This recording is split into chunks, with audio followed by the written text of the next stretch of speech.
Welcome back to my channel. This is Dr. Adeze. Thank you for following the ADHD series. Be sure to watch all the videos in the series because you will learn so much.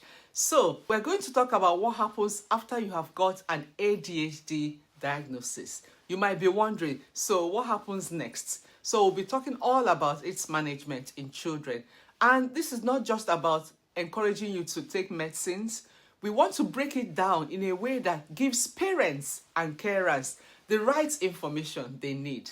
So, the very first step is facing the truth.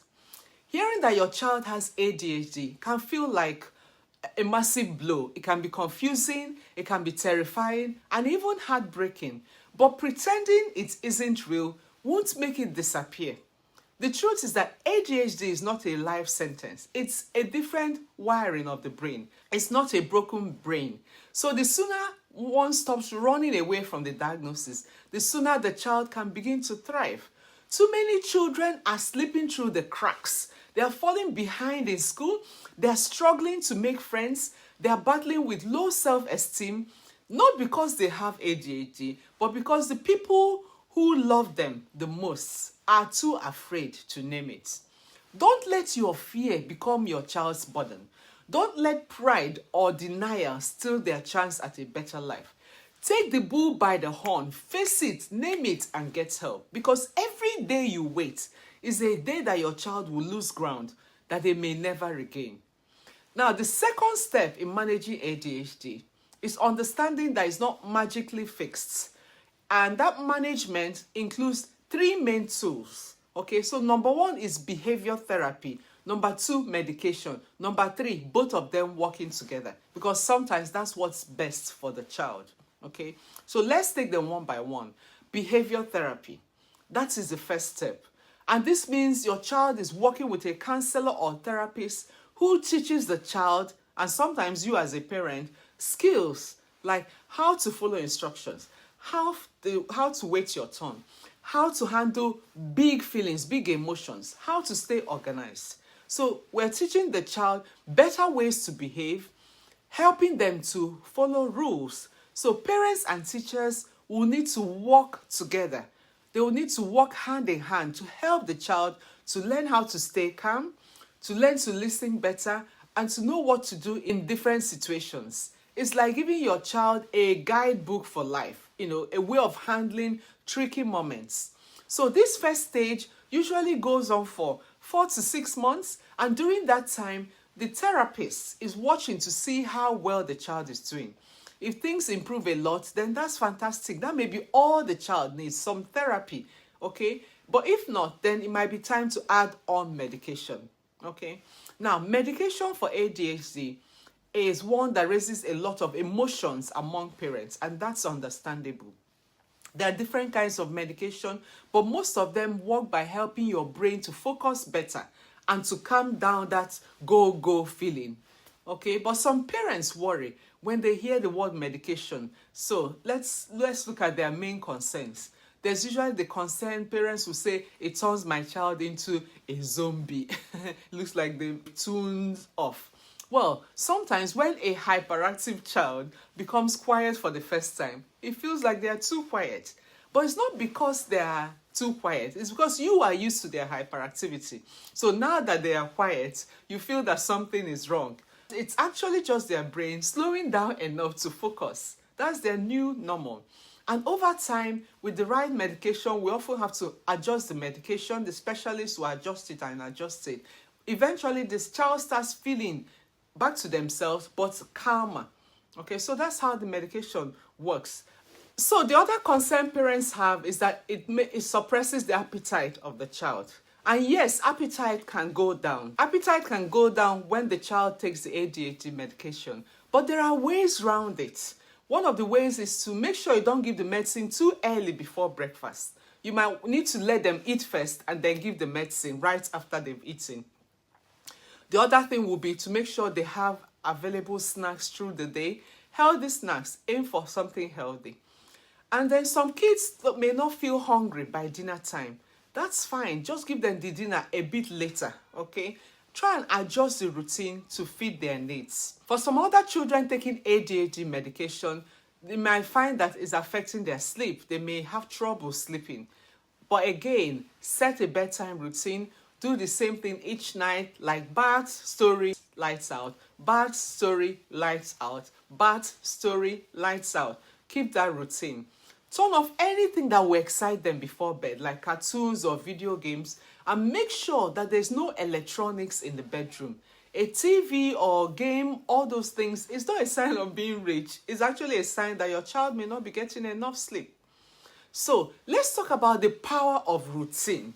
Whether you're on medication or not, whether the child is on medication or not, one of the best tools for managing ADHD is a daily routine. That means set times for homework, times for meals, and bedtime. Use a chart if need be, checklists, timers to keep on track. Make sure you keep things predictable because their brain loves it. They just love to know that this, okay? So parents, your support here is golden. And I know it's not easy because with our modern lifestyle, lots of parents, both mom and dad, are working. You're doing shift pattern, you go for night shift, afternoon shift, people are working a lot. So it can be a challenge. But to be honest, there's just no way around it. You've got to commit to keeping a routine for the child with ADHD. The parents have to be so involved someone has to be there to make sure the routine is kept. If you've decided you have your bath at 7 o'clock, you have your storytelling time, and then lights out, it's got to be kept. Remember, we're trying to help a child here. We're trying to give them the best start in life. We're trying to get them to function maximally. So someone has to commit to that process. It's not an easy one, but it has good results, honestly. If you can keep that routine and get the child used to that, it's going to really help them in life. So what's the best option? Now, studies show that the best results usually come when therapy and medication are used together. That's because they help in different ways. The medicines help the child's brain to slow down, and the therapy helps the child to learn new skills. It's like using someone who has bad sight and they're using glasses. The glasses helps them to see better, but they still have to then learn. You understand? The glasses doesn't do the learning for them. It works together with the therapy, with the learning, to work together as a team. So if you decide to go down that route of medication and therapy, please don't feel bad, okay? They are doing different things and maybe the combination that your child needs. It's not the same for every child. You have to use what works for your child and work together with your doctors, work together with your therapists. I want you to know that ADHD is not your fault. If you're a parent hearing this, please take a deep breath and know this. Your child's ADHD is not your fault. You didn't cause it, you didn't miss something. It's not because of bad parenting or anything you did wrong. ADHD is simply a different wiring of the brain. And while it can be challenging, it's also filled with possibilities. I've said in my previous video that some of the world's most brilliant minds, artists, inventors, athletes, creators, they had ADHD. But what made the difference? They had people who believed in them. They had people who decided that this child must maximize their potential. This child is going to be all they were created to be. They had people who decided to make that time to give them the structure they need. They had people who learned all about ADHD so they can understand what is happening with their child and support their child maximally. They had people who decided, I'm going to make sure that this child becomes somebody in life. It takes that level of commitment. So you can be that person for your child. With love and structure and the right support, your child can thrive. They can thrive in school, at home, and in life. They are not broken, and you are not broken too. And doing these things does not mean you cannot pray, because I'm also addressing people from our ethnic minority who sometimes see these conditions as a spiritual thing. It doesn't stop you praying. You can still pray while you're doing these bits. God gives doctors wisdom. God is God that makes it possible for doctors to have learnt about medication, to have learnt about therapy, so they can all go hand in hand. So let's do a recap. ADHD needs parental acceptance to be able to start to get real help. We don't rush to medication. Therapy comes first, okay?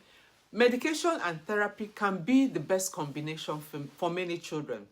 There are side effects of medication like sleep disturbances or appetite suppression, but there are ways of managing them. ADHD is not a curse, it's just a different kind of brain wiring. So I hope you have found this helpful.